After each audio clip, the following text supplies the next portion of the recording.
समय था जब मेरे पास सिर्फ स्किल था, कॉन्फिडेंस बिल्कुल आधा, इनकम बिल्कुल ज़ीरो। आज मैं प्राउडली कह सकती हूँ कि मैंने भी वेबसाइट डिज़ाइनिंग करके अपना पहला 1 लाख रुपीज़ अचीव किया है। एग्जैक्टली मैं आपको सारे प्रोसेस इस वीडियो में बताने वाली हूँ। इस स्टोरी में अपनी सारी जर्नी को बताऊंगी, किस तरह से मैंने स्टार्ट किया और किस तरह से मैं यहाँ तक पहुँची हूँ।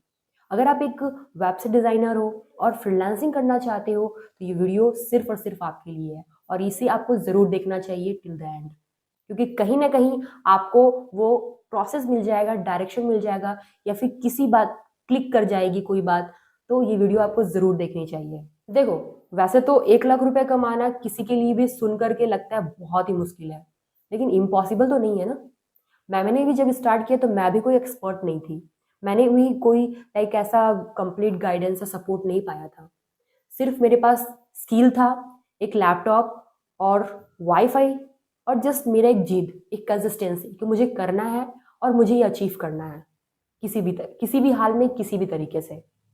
और वही प्रोसेस मैं आपको इस वीडियो के माध्यम से शेयर करना चाहती हूँ, जिससे मैंने अपना 1 लाख रुपीज का अचीवमेंट किया। बिल्कुल सिंपल तरीके से, कोई ड्रामा नहीं, कोई ओवर हाइप नहीं, जैसा कि बहुत लोग आपको बताते हैं, लेकिन मैं बहुत ही सिंपल तरीके से जो मैंने किया है एग्जैक्टली मैं आपको वही शेयर करने वाली। Hi, I am Archana, WordPress website designer and digital creator. अगर आप हार्डवर्क कर रहे हो लेकिन रिजल्ट्स नहीं मिल रहा है, ये वीडियो आपको जरूर देखना चाहिए।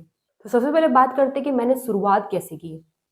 देखो, मैं तो वैसे कोई बिजनेस बैकग्राउंड से तो हो नहीं, ना कोई मेरे पास कोई ऐसा मेंटरशिप या फिर मेरे पास कोई ऐसा सपोर्ट, या फिर मेरी फैमिली भी इतनी स्ट्रांग नहीं है। बस एक था यूट्यूब, और अपने मन में था कि मुझे कुछ करना है, गूगल से रिसर्च करना और अपनी एक जिद, और कंसिस्टेंटली सब कुछ करते रहना। तो मैंने क्या किया, सबसे पहले वर्डप्रेस सीखा, फंडामेंटल्स क्लियर किए, एलिमेंटर सीखा, रिस्पॉन्सिव डिज़ाइन सीखा, एंड उसके बाद एसईओ सीखा, और डेली प्रैक्टिस करती गई। डेली के 2 3 4 5 घंटे में देती गई। अब ये मैंने शुरुआती दौर में इसलिए किया क्योंकि मुझे अपने स्किल पे मास्टर करना था, और ना ही मेरे पास क्लाइंट थे, ना ही कोई ऐसा काम भी था। मैंने पूरा फोकस अपनी स्किल पे किया। अगर आपको क्लाइंट्स नहीं मिल रहे हैं तो आप अपनी स्किल को स्ट्रांग करो। जब आपके स्किल्स सॉलिड हो जाएंगे ना, तो आपके पास क्लाइंट खुद बे खुद आने लगेंगे। पहला क्लाइंट कैसे मिला मुझे? देखो गाइज, वैसे तो मैंने अपनी जर्नी लगभग 2022 से स्टार्ट की थी। तो मैंने क्या, लाइक शेयरिंग करना स्टार्ट कर दिया लिंक्डइन पे, इंस्टाग्राम पे, यूट्यूब पे। जो मैं सीखती गई, जो मैं एक्सपीरियंस करती गई, वो मैं कंटेंट में शेयर करती गई, वीडियो के थ्रू, पोस्ट के थ्रू, रील्स के थ्रू, शॉर्ट्स के थ्रू। तो मेरे जो है ना, इंस्टाग्राम बहुत जल्दी ग्रो कर रहे थे, यूट्यूब पे बहुत मिनिमम, लाइक मेरे जो थे ग्रोइंग स्टेज बहुत कम थे, लाइक उसमें वीडियोस के व्यूज भी बहुत कम आते थे, बट इंस्टाग्राम उस टाइम बहुत ज़्यादा अच्छा ग्रो करता था। और मैंने जब स्टार्ट किया तो just reels, shorts videos 30 to 60 seconds की वीडियोस में बनाती थी। तो उस दौरान मेरे लगभग 500 फॉलोअर्स थे इंस्टाग्राम पे। मुझे पहले क्लाइंट का मैसेज आया कि क्या आप मेरी लैंडिंग पेज बना दोगे?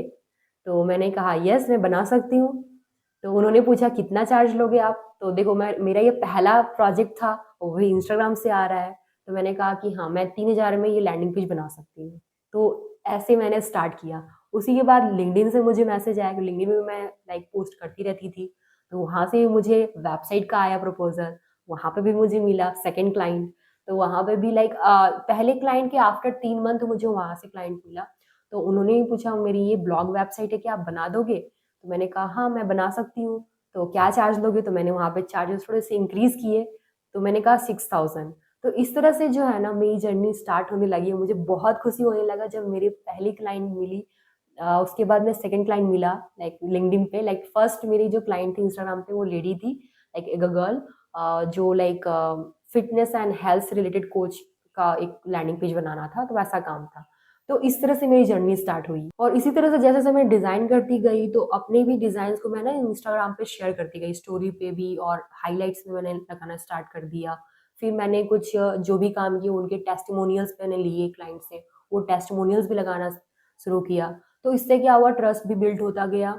और उसके बाद जो है, धीरे धीरे क्लाइंट्स भी बढ़ते गए। अब मेरा यहाँ पे एक्सपीरियंस बढ़ रहा है, मैं और भी रिसर्च भी कर रही हूँ। ऐसे ऐसे मेरे पास प्रोजेक्ट हैं जो मैंने इसके ऊपर काम भी नहीं किया हुआ है। ऑलमोस्ट चीज़ें मैं जानती थी, 70% जानती थी, बट 30% ऐसे काम होते थे जहाँ मैं कुछ नहीं जानती थी, बट मुझे रिसर्च करना पड़ता था। जो वो रिसर्च में मेरा टाइम जाना, सीखना, वो सब जो है ना, क्लाइंट के लिए एक तरह से काम तो कंप्लीट हो ही जाता था ऑन द टाइम, और उसके बाद मेरी लर्निंग भी इंक्रीज होने लगी, मेरा एक्सपीरियंस भी बढ़ता गया।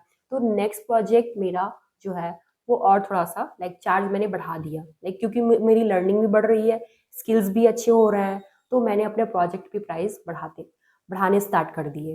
And this is the way मैंने इसे स्टार्ट किया। और कभी कभी मैं लाइक ऐसे रील्स देखते देखते या फिर पोस्ट वगैरह देख करके, तो मैं ना डीएम्स भी करती थी इंस्टाग्राम पे या फिर लिंक्डइन पे, डीएम्स भी करती थी कि क्या मैं आपकी वेबसाइट लाइक इस तरह का, कि आपकी वेबसाइट में ये चीज़ें हैं जो मैं इम्प्रूव कर सकती हूँ। सो अगर आप ये इम्प्रूव करते हो तो आपके बिजनेस में ये सारी चीज़ें इम्प्रूवमेंट आएंगी, आपको इस तरह से प्रॉफिट होगा, या फिर आपकी जो ट्रैफिक इंक्रीज होगी, आपकी एसईओ, लाइक इस तरह का मैं सजेस्ट भी करती थी। और कुछ लोगों से मुझे मैसेज भी आते थे इंस्टाग्राम और लिंक्डइन से कि क्या आप मेरी ये साइट बना दोगे, इसमें ये दिक्कत है, क्या आप कर दोगे?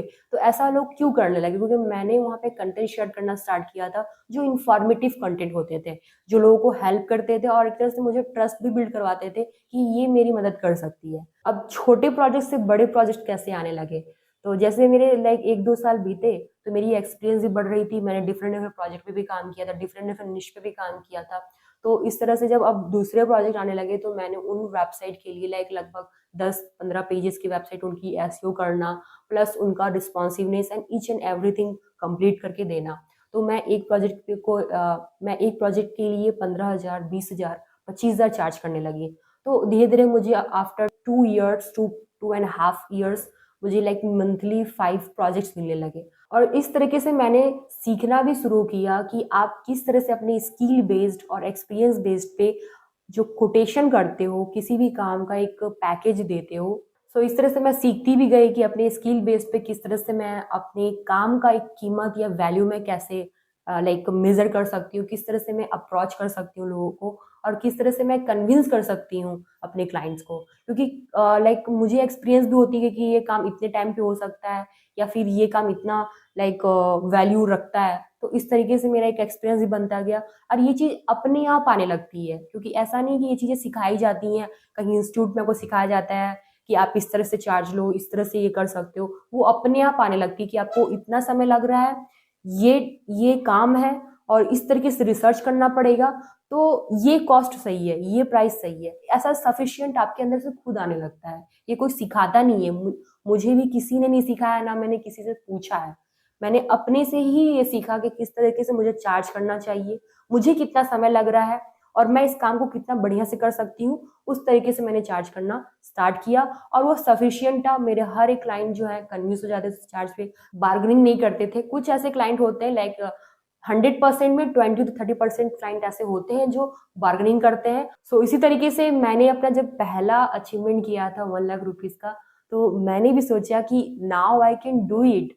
मतलब वो कितना, मतलब अभी लाइक 2 साल से मैंने इतने कंसिस्टेंटली काम करते हुए, इतना लाइक मेरे लिए वो एक तरह से ड्रीम था कि मतलब वो कैसे हो सकता है। Now it's easy to make 1 lakh rupees per month.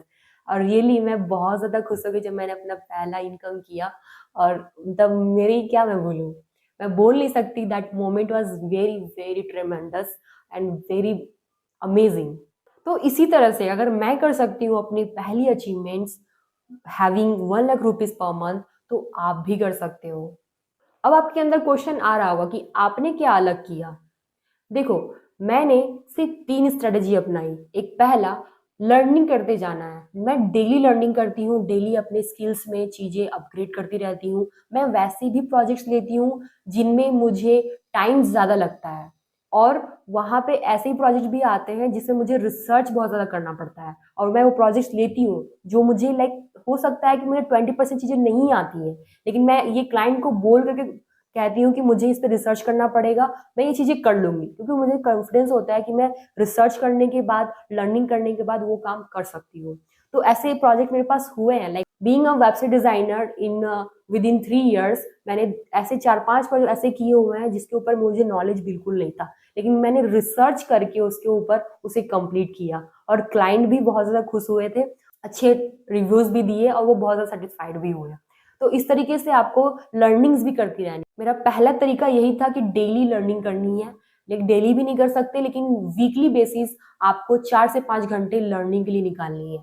तो मैं क्या करती थी, डेली 30 to 40 जो मिनट्स मैं लर्निंग के लिए निकालती थी और उसमें मैं चीज़ें अपग्रेड करती थी।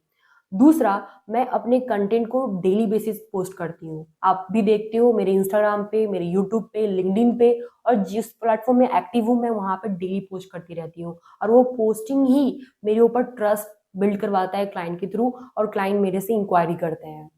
तीसरा जो है, क्लाइंट को बेस्ट एक्सपीरियंस दिलाना। मतलब कि देखो, पहला तो मैं ये करती हूँ, क्लाइंट्स को मैं कहती हूँ कि मैं 7 डेज में डिलीवरी दे दूंगी। बिफोर 7 डेज मैं कंप्लीट कर दी तो प्रोजेक्ट, और उसको फिर चेंजेस के लिए मैं कहती हूँ, लाइक विद इन 7 डेज में उनकी प्रोजेक्ट कंप्लीट हो जाती है। जो चेंजेस भी उसमें रहते हैं वो चेंजेस भी कंप्लीट हो जाते हैं। और साथ ही साथ मेरा एक्स्ट्रा वैल्यू भी रहता है उसमें, 2-3 चीजें मैं ऐसे फीचर्स भी डाल देती हूँ जिससे उन्हें बहुत ज़्यादा ईजी हो जाता है अपनी जो भी इंक्वायरीज लीड्स को मैनेज करने में, वो सब कुछ। तो बहुत सारी चीज़ें होती हैं जो मैं एक्स्ट्रा डिलीवर भी कर देती हूँ। क्लाइंट को बेस्ट एक्सपीरियंस देने में क्या है, क्लैरिटी है मेरी, क्लैरिटी कम्युनिकेशन, एंड दूसरा है क्लियर डिजाइन, एंड तीसरा है फास्ट डिलीवरी। यही 3 तरीकों से मैं क्लाइंट को हमेशा बेस्ट एक्सपीरियंस दे पाती हूँ। सो ये तीनों चीज ना कभी कोर्स में सिखाई नहीं जाती, ये खुद एक्सपीरियंस करना पड़ता है, खुद ये सारी चीजें सीखनी पड़ती है। मैं ये सारी चीजें क्यों आपसे शेयर कर रही हूँ, क्योंकि मैं चाहती हूँ आप भी अपना फर्स्ट 1 लाख रुपीज अचीव करो। देखो, सक्सेस रात भर में नहीं आती है, लेकिन सक्सेस एक दिन जब आप स्टार्ट करते हो, शुरू करते हो, उसी दिन से सक्सेस की जर्नी शुरू हो जाती है। अगर आप भी वेबसाइट डिजाइनिंग के करियर में, जर्नी में स्ट्रगल कर रहे हो, क्लाइंट नहीं मिल रहे हैं, रिजल्ट्स नहीं मिल रहा है, कॉन्फिडेंस नहीं बन रहा है, इनकम स्टेबल नहीं हो रहे हैं, तो याद रखो, आपका भी समय आएगा, आप भी अपनी ये फर्स्ट 1 लाख रुपीज अर्न करोगे। बस आपको रुकना नहीं है, कंसिस्टेंसी, चलते जाना है, चलते जाना है, चलते जाना है। अगर आपको ये वीडियो थोड़ी सी भी इंस्पायर की हो ना, तो प्लीज लाइक कर दीजिएगा। कमेंट में मुझे बताइएगा कि अभी आप अपनी जर्नी में किस फेज में हो, कहाँ पे स्ट्रगल कर रहे हो। अगर आपको वेबसाइट डिजाइनिंग और फ्रीलांसिंग से रिलेटेड वीडियोस चाहिए तो आप सब्सक्राइब करना ना भूलें। Trust me, first learning, first client और फर्स्ट अर्निंग पॉसिबल है। अगर मैं कर सकती हूँ ना, तो आप भी कर सकते हो। See you in the next video.